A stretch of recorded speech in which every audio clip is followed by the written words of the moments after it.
What's going on, guys? Welcome back to Chelsea Fan TV. Welcome back to another episode of 5 Things We Learn.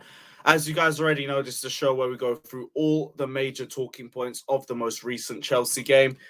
And at this point, it's just like we're talking about losses because it's just L after L after L. We are now down to 2 wins in our last 16. This time, it's a 2-0 loss to Tottenham. First time we've lost at their new stadium in the Premier League. First time we've conceded a goal at their new stadium in the Premier League. We're breaking records left, right, and centre, people. And this one was just as predictable as the last loss. Could see it coming a mile off. Faith in the team is at an all-time low. Faith in the manager is at an all-time low. Everything just looks like a car crash from top to bottom.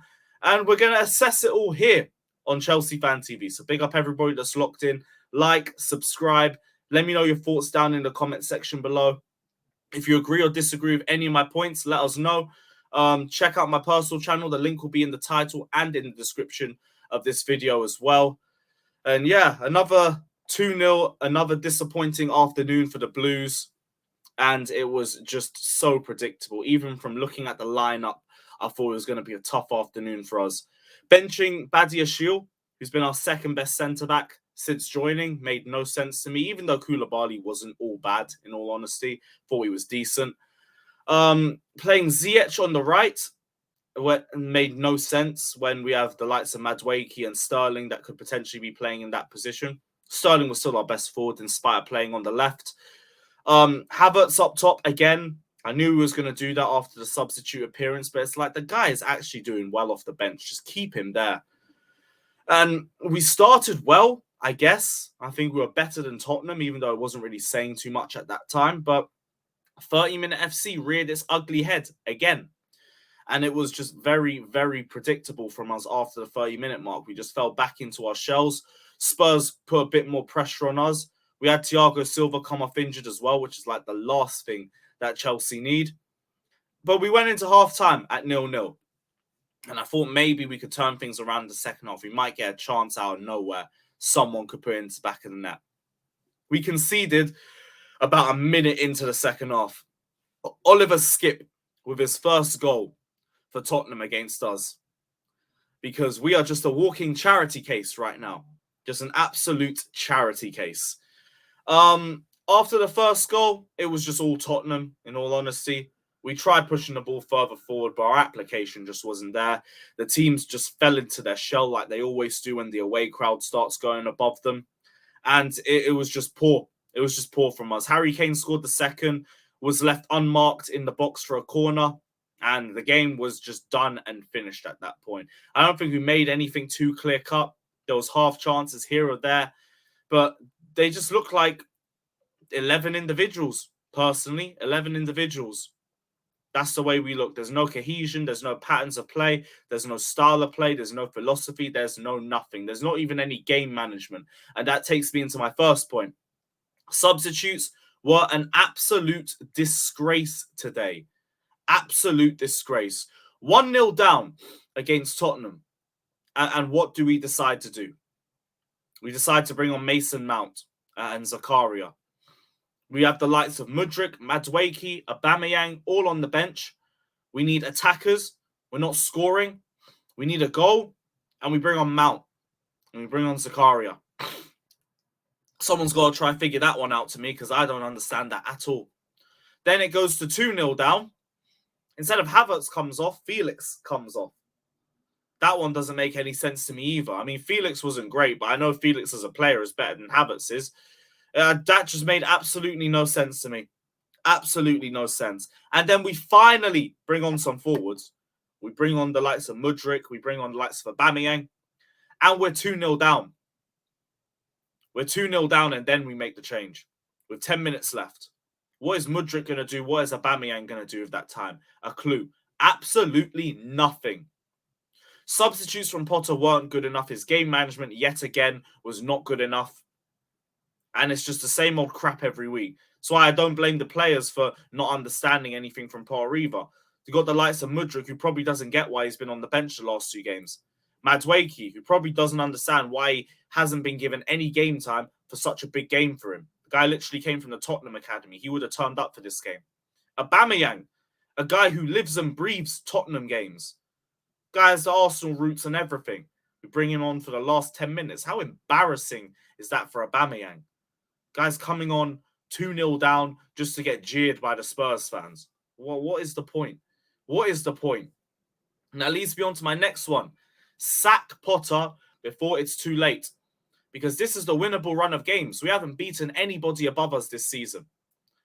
We're playing teams below us and we're not beating them either. Things are not going to get better. If we don't get through these run of games, we've got tougher games coming up in April, May. We still got to go to Old Trafford. We still got to go to the Etihad. We still got to go to the Emirates. We've got Newcastle at home on the last day. Liverpool at home in April. It's not looking good for us at all. If Potter can't even get us wins now, I don't know where we get our wins from. And it won't take long before we're dragged into that dreaded relegation battle that nobody wants to be in. Nobody wants to be in. So I don't know what we do. I really don't know what we do. But to the board, we've got to sack Potter. Just take the L. The fans will respect you more for just accepting it, firming it, and moving on. Standing by a guy who is not good enough for us is not helping anybody at all. It's not helping anybody. Third point, I already delved into this a little bit more. Havertz.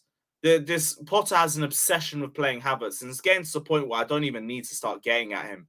I don't know why he's constantly being given game time. Havertz was poor, did absolutely nothing, but Potter is the one that starts him every week. Potter is the one that constantly gives him game time, game in and game out. And that is on him.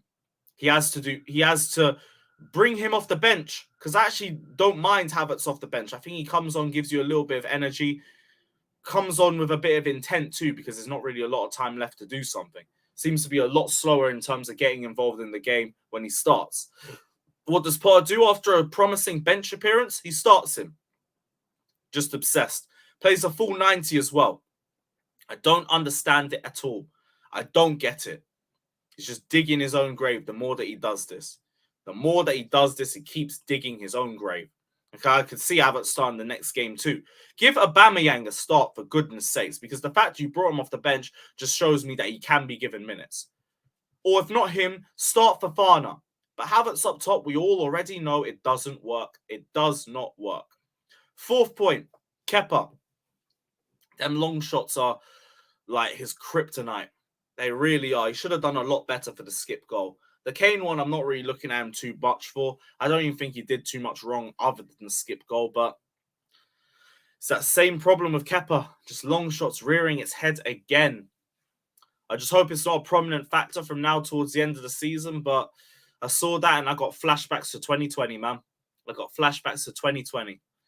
And speaking of, like, the final point, Thiago Silva. Man's injured, and I don't know how long he's injured for, but we haven't kept a clean sheet in any game that Thiago Silva hasn't started in.